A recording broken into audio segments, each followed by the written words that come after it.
اللہ تعالیٰ فرماتے ہیں، کہتے ہیں کہ جب میرے پاس میرا کوئی گنہگار بندہ آتا ہے گناہ کرنے کے بعد اور آ کے مجھ سے توبہ کرتا ہے، اس گناہ کے لیے مجھ سے معافی مانگتا ہے، یہ جانتے ہوئے کہ اس کا رب سب سے غفور الرحیم ہے، سب سے زیادہ رحیم ہے، سب سے زیادہ رحم کرنے والا ہے، معاف کرنے والا ہے، تو میں اس کو معاف کر دیتا ہوں، اور میرا بندہ پھر وہی گناہ کرتا ہے، اسی گناہ کے اندر مبتلا ہو جاتا ہے، اور پھر میرے پاس آتا ہے اور مجھ سے معافی مانگتا ہے، مجھ سے توبہ کرتا ہے کہ اللہ میاں مجھ سے پھر غلطی ہوگی، مجھے نہیں سمجھ آئی، میں غلطی کر بیٹھا، لیکن مجھ سے معافی مانگ لیتا ہے نا، تو میں اس کو معاف کر دیتا ہوں۔ پھر میرا وہی بندہ دوبارہ گناہ کے اندر مبتلا ہو جاتا ہے، وہی گناہ کرتا ہے اور میرے پاس آتا ہے، کہتا ہے اللہ میاں میں پھر اس دفعہ وہی غلطی کر بیٹھا، پھر میں معافی مانگتا ہوں، اللہ تعالیٰ مجھے ہمت دے اتنی کہ میں یہ دوبارہ گناہ نہ کروں۔ تو اللہ تعالیٰ فرشتوں کو کہتے ہیں کہ دیکھ رہے ہو میرا یہ بندہ، اس کو پتہ ہے کہ یہ گنہگار ہے، اس کو پتہ ہے کہ اس نے گناہ کیے ہیں، لیکن پتہ ہی میرے پاس آ کے توبہ کیوں کر رہا ہے؟ کیونکہ اس کو پتہ ہے کہ اس کا رب بہت معاف کرنے والا ہے، اس کو اس بات پر یقین ہے، اس لیے بار بار گناہ کر کے بار بار میرے پاس آتا ہے، مجھ سے معافی مانگتا ہے، کیونکہ اس کو پتہ ہے کہ میرا رب مجھے معاف کرنے والا ہے، چاہے اس کے گناہ سمندر جتنے بڑے کیوں نہ جائیں، لیکن اس کو پتہ ہے کہ اس کے وہ گناہ میرے رب کی رحیمی کے سامنے چھوٹے ہیں۔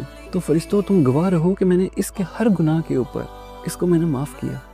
اللہ تعالیٰ کی ذات کو یہ پسند ہے کہ اس کا بندہ اس سے آ کے توبہ کرے،